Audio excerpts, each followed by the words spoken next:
भारत के field marshal Sam Manekshaw कहा करते थे कि कोई सेना का जवान ये कहे कि मैं मृत्यु से नहीं डरता हूं तो ये मान लेना कि या तो वो झूठ बोल रहा है या फिर वो गोरखा है। बरसों नेपाल की ये पहचान रही है, लेकिन नेपाल के नेताओं और उनके लालच ने देश की इज्जत तार तार कर दी। उन्होंने नेपाल को भ्रष्टाचार का अड्डा बना दिया, ऐसा खेल खेला कि जनता फूट पड़ी। लेकिन नेपाल जैसे हालात इस समय दुनिया के कई देशों में हैं, जिसमें फ्रांस भी शामिल है, जहां जनता सड़कों पर है।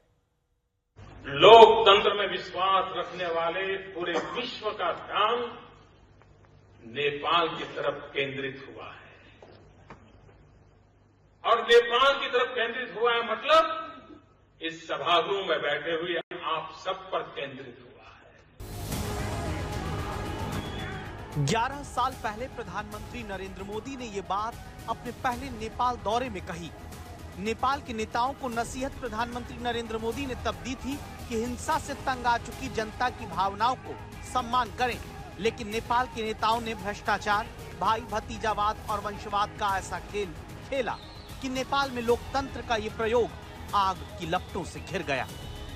क्या लोकतांत्रिक सरकारें जनता की उम्मीदों पर खरी नहीं उतर रही हैं? ये सवाल सारी दुनिया के जहन में गूंज रहा है। नेपाल के जलने के बाद सत्ता विरोधी आग 7,000 से ज्यादा किलोमीटर दूर फ्रांस तक दिखती है, जहां पर बजट में कटौती के खिलाफ और राष्ट्रपति मैनुअल मैक्रों के इस्तीफे की मांग को लेकर 1 लाख से ज्यादा लोग बुधवार को सड़क पर आ गए। खबरदार करता यह सवाल उठा कि लोकतांत्रिक सरकारें क्यों अपनी ही जनता के निशाने पर हैं।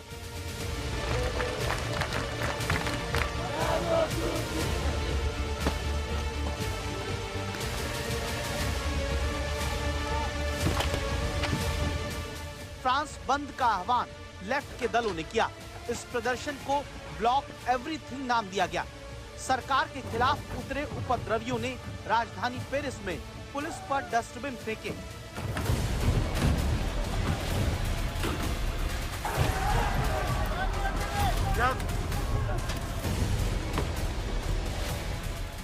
हंगामा करने वालों ने राजधानी पेरिस की सड़क पर आगजनी की, कई बसों को फूंक दिया। 1,000 प्रदर्शनकारियों ने गारे दू नॉर्ड रेलवे स्टेशन में जबरन घुसने की कोशिश की।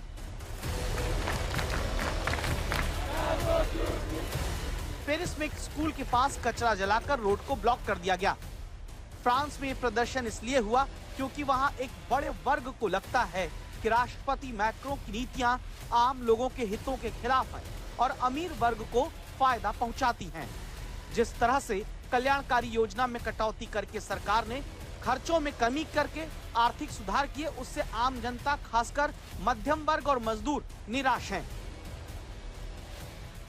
बजट कटौती हो रही है, यहाँ पे जो सोशल बेनिफिट है उसमें कमी आ रही है, महंगाई बढ़ रही है, बेरोजगारी बढ़ रही है और उसकी वजह से लोग परेशान हैं। और उसकी वजह से हमने देखा कि जो पॉलिटिकल गवर्नमेंट है वो भी काफ़ी जो है उससे आवाम नाला दिखाई देती है। और उसकी हमने देखा कि पिछले 1 साल के अंदर 3 वज़ीर आज़म जो है बरतरफ की गए। अब आज एक नए वज़ीर आज़म को जो है वो उन्होंने जो है ना नामजद किया है। फ्रांस में प्रदर्शन राजनीतिक अस्थिरता के बीच हुआ। सेबेस्टियन लेकॉर्नु वहां के नए प्रधानमंत्री बने हैं। पिछले 2 साल में 5वें प्रधानमंत्री का बनना लोकतांत्रिक सरकार को लेकर असंतोष को बताने के लिए काफी। फ्रांस की हालत इसलिए चिंताजनक है क्योंकि नेपाल का भी यही हाल था। जनता में अपनी सरकारों को लेकर जबरदस्त गुस्सा है और ये गुस्सा सोमवार को फूट पड़ा। नेपाल के नौजवानों ने अपनी ही संसद को आग लगा दी, सुप्रीम कोर्ट जला दिया,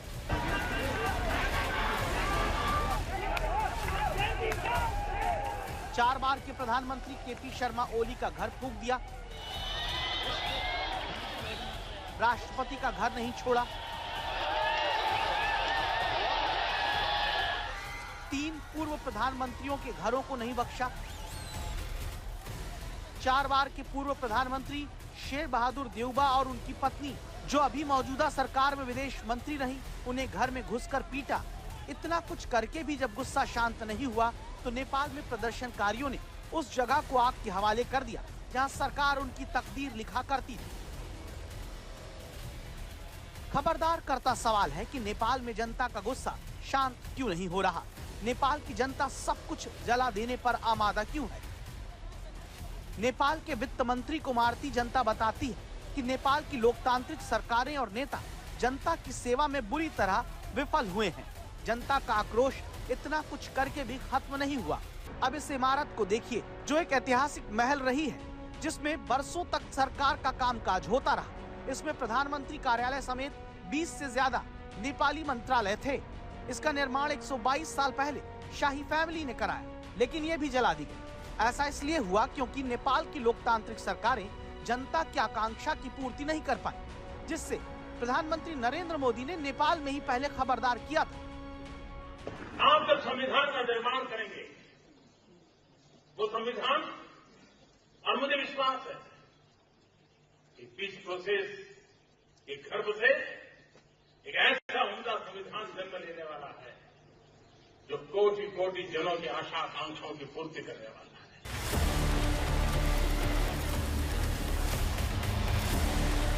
पिछले 11 सालों में नेपाल की जनता का शोषण करती रही वहां की सरकारें इतना ज्यादा संवेदनहीन हो गईं कि जनता के वोट और लहू का महत्व ही मिट गया। लेकिन इस तस्वीर ने सालों से दबे गुस्से को ऐसा भड़काया कि जनता के आक्रोश का ज्वालामुखी फट पड़ता है। यह हादसा नेपाल में सोशल मीडिया ऐप पर बैन से पहले का है, जिसमें एक मंत्री का काफिला एक छात्रा को कुचलकर आगे बढ़ गया, जैसे मानो कुछ हुआ ही नहीं। बरसों से नेपाल के लोग नेता, मंत्री और उनके रिश्तेदारों की इसी तरह की हनक का सामना करते आए, लेकिन इस बार नेपाल के लोगों ने इसे सहने से इनकार कर दिया और फिर नेताओं को जान बचाने के लाले पड़ गए। तो नेपाल की लोकतांत्रिक सरकार और उनके अगुवाओं को जनता ने इसलिए अगवा कर लिया क्योंकि जिस जनता ने हिंसा को छोड़कर शांति को अपनाया, उसे बदले में नेपाल की सरकारों से धोखा मिला। नेपाल में लोकतंत्र का बीज फूटकर पौधे ने पेड़ का रूप तो लिया, लेकिन उसे वंशवाद, भाई भतीजावाद, भ्रष्टाचार की नजर लग गई। नेपाल के लोगों पर राज करने के लिए लोकतंत्र की दुहाई तो जरूर दी गई, लेकिन जनता का दिवाला निकल गया।